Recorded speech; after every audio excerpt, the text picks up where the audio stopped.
Hi guys, welcome to the Cricket Fan Zone podcast number 2. And I have with me Aditya Sampath Kumar as always. Hi Aditya, how are you? Hi, I'm doing good. How are you? How is lockdown treating you? Not bad, we're just getting used to it. I think we are getting too used to it, so which is a bit scary. So this is becoming the new normal, as they say, right? And Yeah. hope The you new normal will become a problem. yeah, all of you guys, hope you guys are staying safe, being at home, not really venturing out because without our help we cannot do this. So today we have a bunch of topics to discuss with you. So we have like 5 topics, and both me and Aditya will run through it. And do listen to it, and then let us know what you like in the comments, and we can have a discussion like that. So Aditya, as discussed, we are going to talk about the first topic we are discussing today is uh, the debate right now, which is going on about Rohit Sharma as the white ball captain of India as a possibility. And the concept of split captaincy. I think this came up with an interview with Harsha Bogle, right? And I think even Nasser Hussain had a say on that. And what do you think? I really think that it's a good idea right now because we have lost enough knockout matches in white ball cricket to now consider a different captain for white ball. And Rohit Sharma with his fantastic record in the IPL, I think. What do you think? What do you think about the split captains in India? Can we say that Kohli has lost enough amount of knockout games? I think it's only 2. I don't think we could No, you say don't that. want to. You don't want to I mean, use names. They will I they do will. understand. So yeah, I think Yeah. See, I understand the captaincy part, but it's the team that loses. So that's why we're not using the name. But I think it is time for a new captain in white ball. What do you think? uh, see the I felt this T20 World Cup of 2020, which was supposed to happen, I don't think it's going to happen now. I think that would have given us a very clear picture on what direction we are going to head, whether we are going into the split captaincy perspective or we are going to stick with one captain, which we have been doing for ages now, right? Yeah. But now with that World Cup not happening, I don't think Virat has had a shot at T20 World Cup as a captain. Last T20 World Cup happened in 2016. It was MS who took us into the tournament. So I don't know whether it's not about Virat accepting. I don't think BCCA or anyone who is supposed to take a call would decide to say that Virat needs to step down now or before 2021 World Cup. That too, that is in India, right? So that could be one of the biggest problems if we are trying to go down that route. And if we say, yeah, with respect to one day cricket, of course, the World Cup is at 2023. If we don't make a change now, then what do we do? If we go on to make a change by end of 2021, it will be like 1.5 year time. Will Rohit be fine to take the team with just 1.5 year time? I think it's very doubtful, right? So it's kind of a pickle where the entire BCCA as well as the captains will be in if they even think about a split captaincy. But I don't think Kohli will be worried about that. I don't think there is any real talk of anyone trying to do that. But my take, I would say 2019 World Cup, the way we prepared ourselves and went into the tournament, Kohli should have been questioned. I will leave it there. I'm not going to say he should be removed or he should have come out and said it is his mistake totally. But no one did ask him any question. So that's the worrying part for me. He just said there is half an hour of bad cricket. I will tell you this: there was half an hour of bad cricket from Rohit Sharma and him. It's not half an hour of bad cricket from Indian team. It was 3 years of bad selection. It was 3 years of bad build up to the team. It was all that got reflected in that semi-final. But he never said that out loud. Rather, he spoke about him and Rohit Sharma. I don't think Pant had a bad day. I don't think Hardik Pandya had a bad day. I don't think MS had a bad day. They were not even part of that half an hour, what he was speaking about. So you just cannot say the Indian team had a half an hour. So those kind of answers and denial, of course, creates a lot of doubts in my mind of whether he as a captain could do the right job for this white ball team or whatever. Right? But RCB's record and their inability to produce young players over the last 6-7 years. No one has matured from that setup to go on to become a good player even at IPL level. right? Even they left out Rahul, who they should have retained. So all this decision making and the way in which RCB have struggled to have a good solid 11, all these things are creating a lot of doubt in Kohli's ability to mold a team or make a strong playing 11, right? From that sense, if you look at Rohit, his T20 record in IPL as a captain and all that, the case could be rested saying this guy is a better captain, right? But we are speaking about international cricket, and we are speaking about Rohit having a challenge to have a personality like Kohli in the team, who is going to be dropped as a captain, and this guy is going to replace him. Do you think he could take that? Do you think he will be able to do that? That's the major problem I see is the lack of accountability. That's the most scarier part, rather than the tournament wins or losses, because a lot of teams win, a lot of teams lose. It's part and parcel of the game. A lot of captains have lost the World Cup, and it's nothing new. That doesn't make a good or bad captain. Like Sourav Ganguly didn't win a World Cup. That doesn't make him a bad captain. So the problems I see are in the process, as you said, and how these teams are being selected, and how certain players are being handled, and kind of the draining of talent, I feel, of some of the good players who have a lot of potential, and also the lack of accountability post the tournament ends. Once the end is there, I always feel that the current management don't really answer the losses as much as they celebrate the wins. You can see that they're very excited when they win a series and all that. The celebrations are held back. It's not like that. But whenever there is a big loss, the answer is very defensive and also very angry. That's the major concern for me. And also, why are people getting ideas right now? Is because of the lockdown. Also, we are not doing anything, so we're getting a lot of ideas, and we all want this change to happen. Like you said, I don't see it happening, because I think he still will be captaining the T20 World Cup. I think there's one more go to finish. I think that's also a bit justified, as you said, that he really didn't do a full T20 campaign on his own, in his own methods, right? So it makes sense that way. But I think at least the idea of something like this should start now, because it will not happen if you just start it after another huge loss. That's not going to happen. And why are people getting ideas? Because of the fantastic record of Rohit Sharma in IPL. And over several years, over different squads, different generations. It's not that he won it once and we are just running behind it. And also the way in which he handles these press conferences, the humor he has, and he's a lot more chilled out. It's kind of a fire and ice between Kohli and Rohit Sharma, right? So very different approaches. I still feel Kohli is a fantastic test captain. You need that fire to win test matches. In white ball, I always feel you need a bit of ice and cold, like how Dhoni used to be fantastic in ODI cricket and white ball cricket, because you need that kind of a mindset. So I don't see it happening, but I see there is a strong case for that to happen. And just segueing onto this is the next topic which you're talking about, the problem with the Indian teams in knockouts, right? So do we need someone like a Paddy Upton? Do we need a psychologist, a permanent sports psychologist within the team who works with different players on crossing this line? Because we know the importance of Paddy Upton and what he did with Gary Kirsten in India crossing the line in 2011. And I mean, every player from Sachin Tendulkar to the lowest player has given his record of how Paddy Upton and Gary Kirsten helped them cross that line. Because as you know, at this level, it is not a question of talent, because you have crossed all those lines and you know that you're a talented player. Otherwise, you'll not be in the Indian squad. So it's not really a question of talent. It's a question of the mental ability to cross the line. I think Kohli has this bloody-mindedness, but does the team share the same? And is the current management equipped enough to handle all those different kind of personalities? I'm not sure. So do you see a possibility of having a sports psychologist? I really didn't understand why Paddy Upton was not replaced when he decided his time with the team was over, his tenure is done. He should have directly been replaced with someone else who should have taken up that role.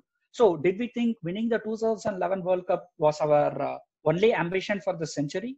And we felt, hey, everything is now good. So we are going to take a back seat and relax and, leave the young players to grow on their own. I don't understand that. If your senior most players needed a person like Paddy Upton, then there is no debate of whether you need someone like that. Of course, we need someone like that. And MS, after he has been captain till 2016, but he has now come out and said he still feels the pressure, and he vouches to have a person like Paddy Upton around the team and not someone who makes a visiting doctor role. Yeah, and Kohli has agreed that is not to it, good right? enough. Kohli has also watched for the same. Kohli has Surprising. also agreed to that. Yeah, but my question is, I don't want to blame the captains or anyone who have been running the team, but I'm going to ask BCCI and the team management, what were they doing? Were they not even looking at it? How could they decide that we don't need a mental strengthening coach at this day and age? We see so much amount of players going into depression, people not able to come out of it. And Glenn Maxwell, of all the people, he said he has some problems. And Cricket Australia was genuine enough to understand that, hey, he has come out clean and said there is a problem with him. He has to go back, spend some time, and come back, right? So I don't see any of the Asian players doing it. I don't know whether it's the setup or it's that, you are a man, the tough mentality you should always have and stuff. But really speaking, you go into an ICC tournament, you go into a knockout game, and Rohit Sharma said we have to play it like Mumbai Indians. So are we doing the right opposite then? Are we going into a shell, or are we so afraid that we are going to go and lose the game? So what mentality does this Indian team have then? So from the top to the bottom, everyone is shaking. They feel like, what are we going to do if we lose this game? Or is the captain saying we have to go and win this, come what may? So what is happening, and who is speaking to people who are supposed to be, speaking to them? See, for example, this World Cup, we saw Rishabh Pant thrown into the mix just before the semi-final game. He played one game against England or something like that. And this guy was playing semi-final when India were in complete disarray. So was he mentally prepared? He came out, he looked like he was mentally prepared. He was calm and composed. But was he? And what about other players? Dinesh Karthik said, I didn't know what I was supposed to do. So when you put a player in that state of mind, who is going to talk to him? If he is not mentally fit enough to go and do the job, he will not be able to do it. And eventually we have capitulated in every last hurdle we have had after 2013. So maybe now MS has realized, probably he hasn't realized it before. Now he understands maybe he could sulk in that pressure and play innings of substance, but his team was not able to do it because there were too many people who were shaking. Their legs were shaking. I would consider a candidate like Ajinkya Rahane. I am sure this guy would have been shaking all the way along when he was part of the 2014 and 16 T20 World Cup. He knew his inability to score quick, and he was put in the spot to do something like that. Maybe he could have gone and did something different had he got a mental strengthening coach who would have said, go and do something unorthodox if you feel like doing. Don't take too much amount of pressure on your shoulders and end up capitulating. Yeah. Right? So captain has come out and said the role he has played for Gautam Gambhir, a person who had so much negative thoughts. He was there sitting next to him. He was able to speak to this person. I don't know what good it would have done to Gambhir, but certainly when we look at his best periods, it has come when Upton was there. Yeah. So we don't know what kind of presence or a role of a mental strengthening coach could do for an international player. And I really think this generation of players with a captain like Kohli, who's so strong and who is, of course, a together personality, who feels he could do anything, and he has lived up to that expectation, no doubt. If you are not that personality, you will have fear of going and saying to him something that I couldn't do because, I'm not comfortable or I'm worried or something like that. So he's not the right person to talk to something like that also. The captain is not a psychologist. He's not really there to, he can help you in bits and pieces, but he's not a professional, right?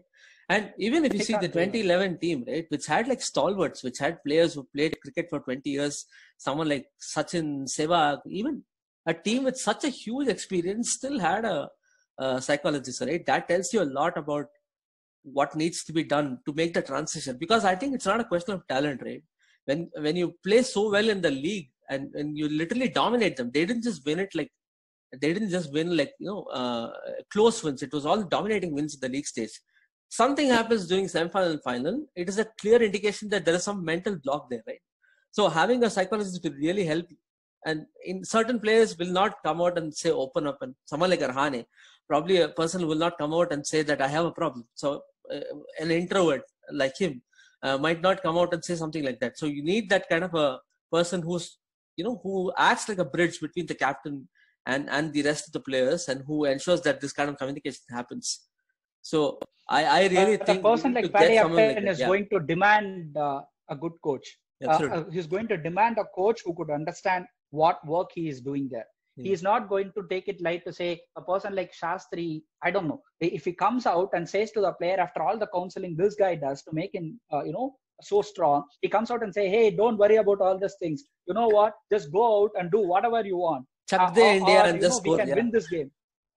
Go. If he does that, then all the work he has put in would go for a toss. Yeah. So you need that kind of, a rapport between a mental strengthening coach and the actual coach of the team. So I believe a figure like John Wright or Gary Christian, who really do understand what it takes to build a team and what it takes to meddle with the players, not just pep talk, right? It's right. More of trying to understand each player is different, right?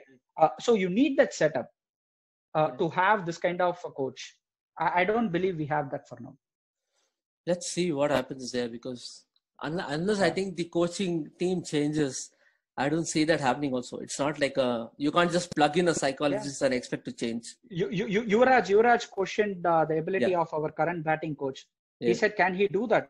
Does he have the personality to mingle with people? So, a lot of things are, thrown out wide during this lockdown. So, absolutely. And moving to the next topic, just spreading out to the world of cricket, what's happening. So are you following this Shane Warne versus Steve Waugh saga, which is going on for some time on Twitter of all the places? And where Shane Warne is saying that Steve Waugh is the most selfish player I've played with. And there is this guy, the world famous Mr. Rob Linda, right, who has all these YouTube videos of past cricket. And he had compiled all the runouts of Steve Waugh, and that's around 73 runouts in his career.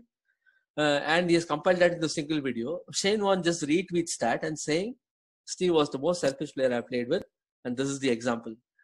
I mean, I found it so childish, and I couldn't believe that, like, these two champions, not two champions, actually Steve was not saying anything.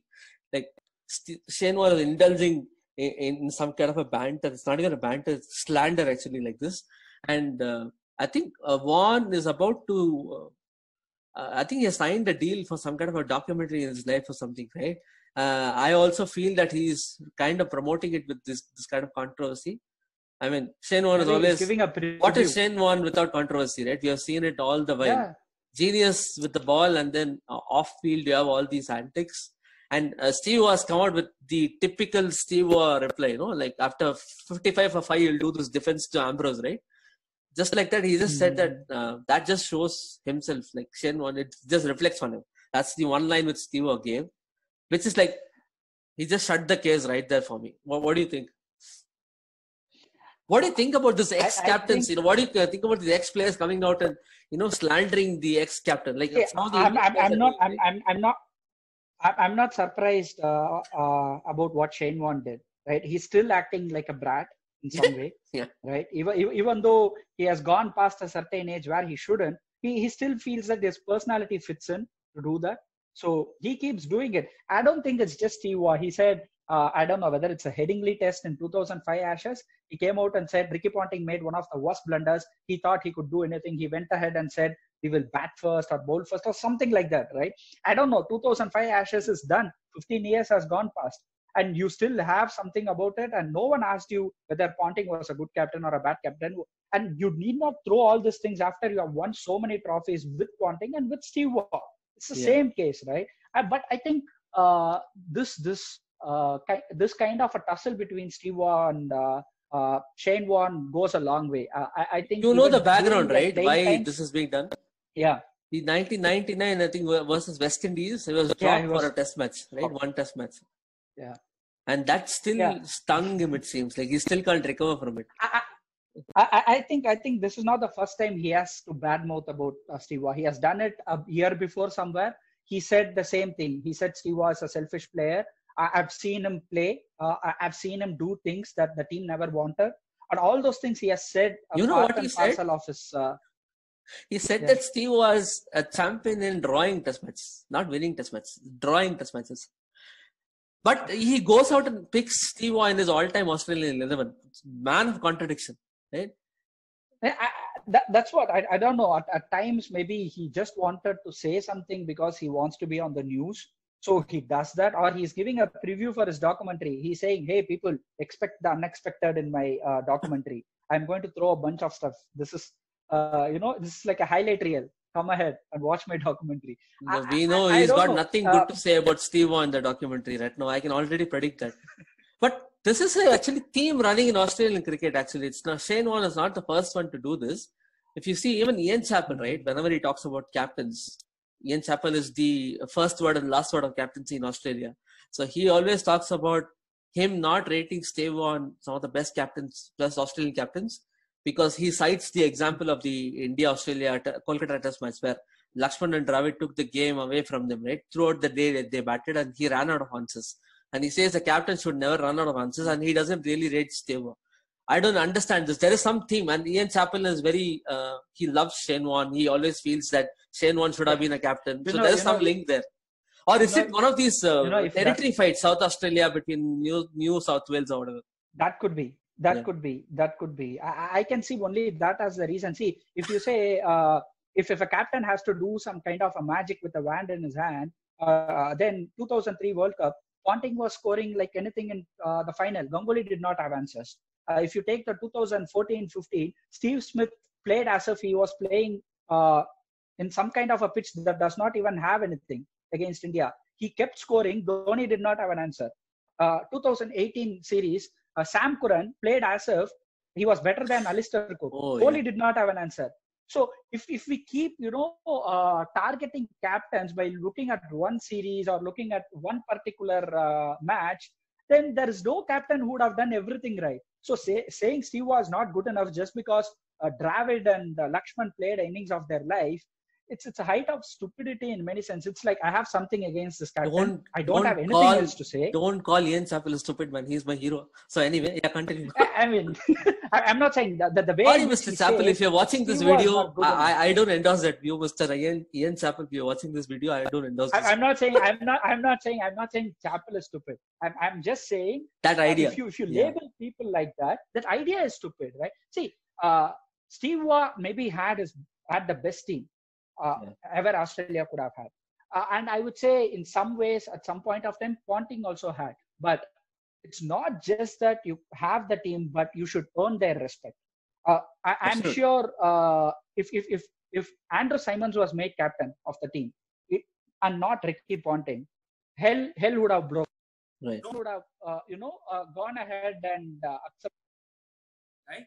So Ricky Ponting was their best player, and also as a captain, he earned their respect. Same goes with Steve Waugh. No one could say, "Hey, Steve Waugh was the weakest link in the team." No way, right? No, so if you understand, they talk about the best Australian team.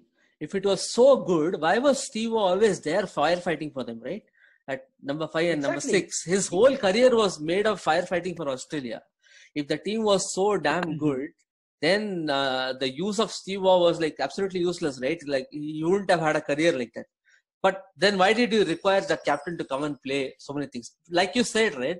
Some days you might face some extraordinary excellence like the Ricky Ponting 140 or like Gilchrist century in the final versus Sri Lanka or like this VVS Lakshman's 281 and the follow-on innings. Sometimes you just have to agree that the opponent is way better than you that day and not really blame it on batsman or the captain or any of those things, right? If you see Kohli also, right, when he says 30 minutes of mayhem, that's a bit different to this because it's not something which happened one time. It's a trend. So there we're not backing off on that. So that's a different case. But when you have like an extraordinary case like the Lakshman and things, I don't think you should rate the captain based on that. And I don't think in general that ex-players should come out and slander your ex-captain with whom you won all the tournaments and with whom you won the World Cup and all that. I think that shouldn't happen. And just moving on the next topic, one interesting thing that's coming out related to coronavirus is the use of sweat to shine the ball. Maintaining the ball is a big topic right now, right? After COVID-19, that we no longer can use saliva to shine the ball or maintain the ball, especially in red ball cricket, as you know. And so now the ICC has come out and say you can use sweat to shine the ball. And how do you see this panning out? Like, as cricketers and all that, like bowlers, it's a reflex job for them, right? Like using the saliva, and it's something they've grown up with.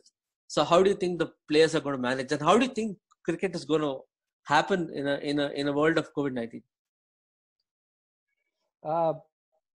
The first starting point would be no red ball cricket. You cannot play 5 days of red ball cricket and ask a bowler like Josh Hazlewood, hey, you know what? Don't shine the ball with your saliva. Try to generate some sweat, even though you are playing in a winter where there is literally no sweat. Maybe in the places they play, you cannot say artificially get sweat and then shine and then bowl, right? So for a 5-day game for a red ball cricket, I don't think it's a possibility, and it will not look good for starters. But T20 cricket and one-day cricket, it doesn't matter whatever you do with your sweat or saliva until and unless you are going to use a sandpaper. Even I don't know what works with the white ball. The white ball literally does not do anything nowadays, right? So white ball is designed for the batsman, so it's fine. So yeah, it's designed for the batsman. It is just made to go to the get out of the stadium boundaries. So, yeah. Yeah. So in that case, have as much amount of T20 games you want, and that is the game in which you are going to generate so much amount of TV rights, advertising revenue, etc., etc. Literally, you cannot bring audience into the stadium, and your viewers are there for T20. They are not there for Test cricket, as we all know, right? So have Test cricket at a different juncture of time, maybe next season if things are going to get normal. But for now, playing behind the closed doors, as much as problem we have with the saliva sweat saga, stick to white ball cricket. With that, I don't think you will have that big a problem. Maybe the first couple of hours is the maximum people try to shine the ball, because with the 2 new balls in place, there is literally no reverse swing. So no one is going to, do that particular factor of making the ball heavy on the one side. No one is going to do that too. So play as much white ball cricket as you want to. But I think Australia will have a problem come December. They desperately want this 5-match test series or 4-match test series with India. Let us hope by that time we have some solution wherein we need not have this restriction in place. But with this saliva restriction, I don't think there is a possibility of playing red ball cricket. It would not go good. Yeah, and also it doesn't make sense. That's my take, at least. Yeah, it doesn't make sense economically also, right? Right now, the boards have lost a lot of money, and they are trying to recoup all that. So the only way they can do that is actually either playing a blockbuster test match like India, Australia, or something, and or play the white ball cricket where audiences will log in and watch. I think that's how. I don't know how they're going to generate revenue also with that, because the people are not allowed to go inside the stadiums anyway. And I think for now, at least for a year or two, I see cricket getting into more of a franchise and T20 mode, a bit of a few one-day internationals here and there, and then having these only blockbuster test matches. And I think goodbye to bilateral series right now, thankfully, which I always hated. And it like having all these pointless Paytm Cups, and we have so many Paytm Cups that I don't think we have enough space in our grounds to keep our Paytm Cups. So I think one good thing that's going to happen with coronavirus is these meaningless series will be like gone. Like now, if you're going to do something, you really have to plan, and you really have to make sure that the series is enticing enough for people to see. And you can't also play cricket throughout the year, at least until the vaccine comes. So I see some good things happening there. I don't think Ravi Shastri sees that way. He came out and said there is no point of playing a World Cup now. We need to concentrate on bilateral series. Bilateral series is like a bedtime story for him. Whatever you want to do, have a bilateral series for me. Yeah. I just want to go play meaningless series. Yeah. Go to the media, bombast about what I could do and what the team could do. Yeah. Talk about decades of dominating cricket after winning against Sri Lanka and Pune and all that, right? Talk about dominating. Talk about Clive Lloyd, Steve Waugh, and all that after winning against New Zealand in Kanpur and all that. So yeah, You do all that. I mean, with Ravi Shastri, anything goes. It's like understood. Yeah. I mean, suddenly, nowadays, if he says something sane, you're surprised. Oh my God, he actually meant it. He's like, he's talking sense. He said something important. Like, I can't believe. So it's like that. Probably he had a bad day. So yeah, I used to have a lot of respect. I still have a respect for him as a cricketer and what he did for Mumbai, and as a commentator. None of this can be taken away. I mean, no one utilized his skills as much as Ravi Shastri, and despite the tracer bullet, I still find him as a good commentator. And yeah, and he was a Mumbai stalwart. I remember all that. But right now, he's becoming the Donald Trump of cricket. Seriously, whenever he comes, a press conference happening. See, when we speak about Ravi Shastri, he's the I think darling of meme makers. His role as a coach. Yeah, as a role of a coach. Almost. Yeah, I really don't know what credential he had to actually become a coach like that. So yeah, but some people will come and question, asking you what credential did Anil Kumble have? He was an ex-cricketer. He really didn't have a coaching badge as such. So yeah, that's another debate. And we all know how it came to an end. We should do a video on that, man. About yeah, true. And just going to the last topic about an interesting conversation that happened between Harsha Bhogle and Ravi Ashwin yesterday on Ashwin's podcast, right? So he was asking whether Harsha Bhogle is possible today in the world of broadcasting and commentary today. The question basically asks someone like a Harsha Bhogle, who is like a common man, can he come up the ranks and sit next to the cricket greats and become to the stature of what Bhogle is right now, right? Basically, can a common man come inside the cricketing fraternity and still hold his own on his own? So, what are your thoughts on that? It's very interesting because have you seen any other Harsha Bhogle coming? You see Gaurav Kapoor, who is an anchor, presenter, interviewer more than anything. But I don't really see any outsider commentator, right? Harsha Bhogle. See, I felt, actually, I was surprised to even see Harsha reach the heights he reached. I'm not questioning his talent or anything. All I'm saying is how the legends of the game were all right to sit beside him and discuss about it, considering him as same as what they were, right, or what they are. See, I mean, as a fan, we could say that why can't you allow people to come up the ranks, because they have enough amount of content in them. And they have a very good viewpoint. It's not like they speak something that is out of context. They know what they are speaking about, and they have enough analysis. They have put in their efforts. That's why they are going to be there.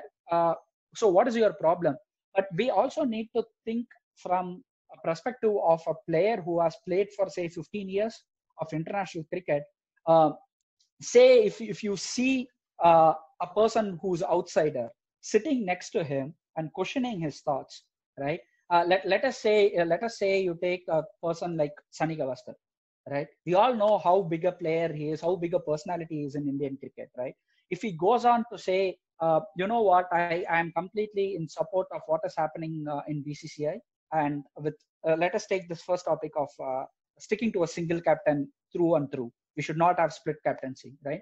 A person like Harsha Bhogle sitting next to him with logical reasons is going to go on and question, with modern age and modern technologies, I think changes need to happen, and XYZ are the reason why we want a change.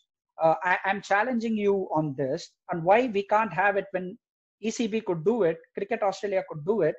Are we being redundant to changes? If this question is going to be posted, we should think from the psyche of Sunil Gavaskar. Do you think he's going to take it in the right way? Do you really think? I think his integrity will be hurt. He will feel like, who's this guy? Right? I understand if Kapil is going to sit beside me and question me, or Ganguly is going to sit beside and question me. I'm not pointing Sunil Gavaskar here. I'm saying a player of his stature. I would say it will be natural for me if I am in his shoes. Like someone comes and question me in a job which I've been doing successfully for 15 years, and that guy hasn't done it. Right? So maybe he's right, but will I be able to accept it? Maybe not. With whatever is happening in social media and all this, imagine this question is posted, the very next day you will see memes flying out. Hey, this guy didn't know, having played so much amount of cricket. A person like him has questioned them, and this guy did not have an answer. They will make a big story out of it. So I don't think people want to listen to that. People want to accept the fact that maybe we will be challenged by people who haven't achieved success the way we have achieved in this game. I think that's not just with the players. It's not just with the legends. I think BCCI does have this in them now. They don't want some outsider to come in and question our credibility. Yeah, I think they want cheerleaders right now, right? I mean, that's why you don't have people like, I mean, not now that he's passed away, but even before, someone like a Tony Greig or Ian Chappell, any of those players are no longer called to commentate on these Indian matches, which is happening in India, where they will not keep quiet, right? They will have an opinion on how India used DRS in different ways in different countries. They denied it, and later they accepted it, and those kind of things. I don't think any other country will get away with something like that. And I always feel like the role of someone like a Harsha Bhogle is that of a storyteller, and he himself pointed out the same thing in that interview with Ash, like answering your question on when he sits with Sunil Gavaskar. So he's the caller. He's the caller, as in he's just pointing out something to Sunil Gavaskar. The expert is the one who's going to give the opinion. And I don't think Harsha will give an opinion when Sunil Gavaskar is there. Like something like, you think Kohli is struggling in the offside or he's getting out in the slips. What do you think? That's the role of Harsha Bhogle.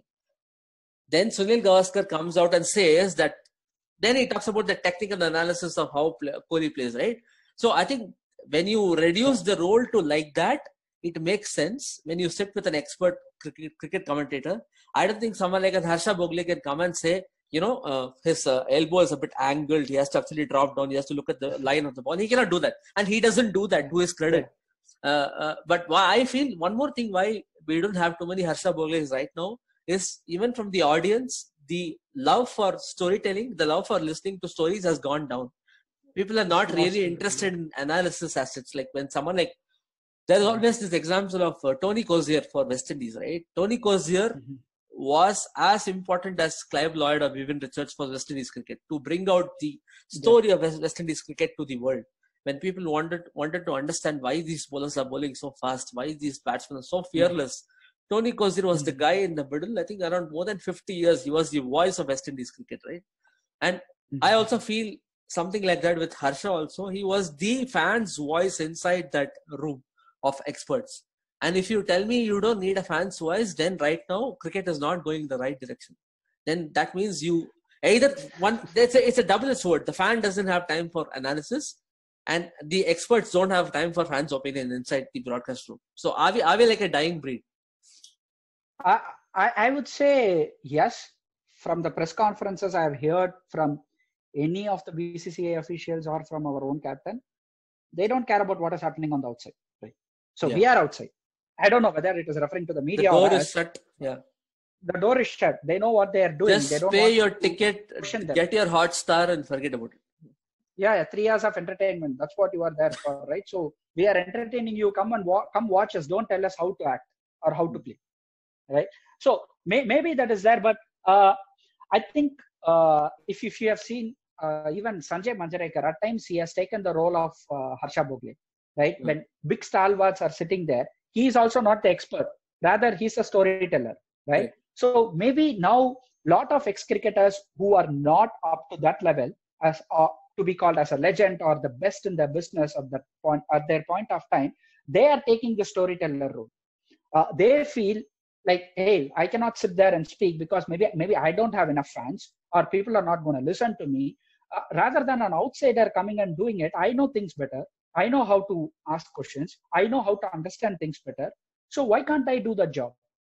Right? But maybe the show that is maybe if I say India Sri Lanka series is no longer a series being watched out by many people. People like, yeah, okay, they are not going to be at their best. So what are we doing? In that case, you could have Akash Chopra or Deep Das Gupta as the experts and Gaurav Kapoor doing the interview, right? But when you take India Australia, it goes the other way. Deep Das Gupta becomes the storyteller, right? And maybe we have a Ajay Jadeja or we have a Zaheer Khan or whomsoever sitting there and giving their expert views. So the role of Harsha or a Gaurav Kapoor is going to be limited as we move forward, and there is every chance that they might no longer be present in Combox. Yeah, they might be present in fourth umpire, cricket live, yeah, or but at the maximum. I feel right now, I mean, even someone like us, right, as a fan channel, we are like mini versions of Harsha, basically a fan voice talking about the game we love, right? Now, one great thing has happened is you don't really have to depend on these big channels anymore. You have something like a YouTube. You have platforms in which you can find your own audience. You can find your own cult within this space, right? You no longer, and this is like a censor-free space also. You're not like tied up by BCCI and contracts, and you're not afraid to say an opinion. Look what Akash Chopra is doing right now, right? His YouTube channel is like flourishing, and there he is able to have this conversation with Ashish Nehra about the Indian team's failure, having a split captain, any of those things, right? He's able to openly come out and say this is wrong. So I think with the democratization that the internet has brought out, you no longer have to depend on these big channels. So I think if you have any aims of becoming a Harsha Bhogle or someone like that, you have enough platforms to come out and flourish, which is also what we are trying to do. But the reach, I don't think Harsha would have been able to do that had he been 10 years later. Correct. He told that. He admitted that. He was talking about ex-cricketers like Sachin, Dravid and Ganguly never coming up and questioning any of these comments which he passed during commentary. I mean, they are like large enough to understand that this is a separate industry on its own, and they are paid to give their opinions, and you can't just expect good reviews from them. Right now, I think the tolerance has also gone down. Which is because of what you told, right? The social media thing. Yeah. Anything which is said is excluded. One is that, and Sanjay Manjarekar actually pointed out a very good topic when he had this conversation with Ashwin, in reminiscence of Ashwin, right? He said, lot of content we speak in studio is producer driven. He is going to tell us what to speak and what not to speak. The moment they see me going overboard a little, I do get an indication, right? Because they don't want their show to be like, I can't go and take my vengeance out or take my frustration towards a player or towards a team. I can't do that because I've been told this show can have only so and so, right? I cannot allow you to have your own creativity. I cannot. It's almost like, I don't know how many people watch wrestling. People keep saying like WWE has no creativity because Vince McMahon doesn't allow you to even say the words you want to say. Something like that. The producer are dictating everything you are going to say, and these legends also have their small space of what they could. So imagine if the producer is dictating terms in Cricket Live or fourth umpire, BCCI of course is going to dictate terms in what you are going to be able to say in Combox. You cannot say Bangladesh have played better than India than saying India had a bad day. The moment Harsha appreciated Bangladesh, his career was almost hanging in a balance. So like what Harsha might never turn up into the BCCI contract ever. That's how bad they made it. Yeah, I think that's also what pushed him into getting into Crickbuzz and all that, right? Then he could really have a space where he can say what he means. So I think, I think there is a space for people like that. You just have to, your location has been shifted. That's all. You no longer have to wait for the channels to give an opportunity. You have enough opportunities in internet with YouTube and all that, and that can be done. So I guess that those are the 5 things which we wanted to discuss today, Aditya. So some interesting points, some controversial thoughts also. But again, it's all opinion. And as audience, we would love you to, listen to us and give us your opinion on what we think and what are your thoughts on it. Also suggest us topics which you want us to discuss. Because we are going to do this every week now. So every week on a Sunday, we'll be discussing top 5 topics in the world of cricket. And we would love your opinion also on that. And we would love you to suggest us what we can discuss. So I think we just close out today's episode. So thank you, Aditya. Thank you for talking with me. And thanks a lot. It's fun. Again, a lot of Kohli bashing as usual. As usual, a lot of Kohli bashing and a lot of, But we love Virat Kohli. You have to understand that. Yeah. It's out of love, whether you understand that or not. But yeah, we want the best for him and for the team. So that's the way it is. Yeah. So thank you all. Thanks for the time. Bye. Thank you. Yeah.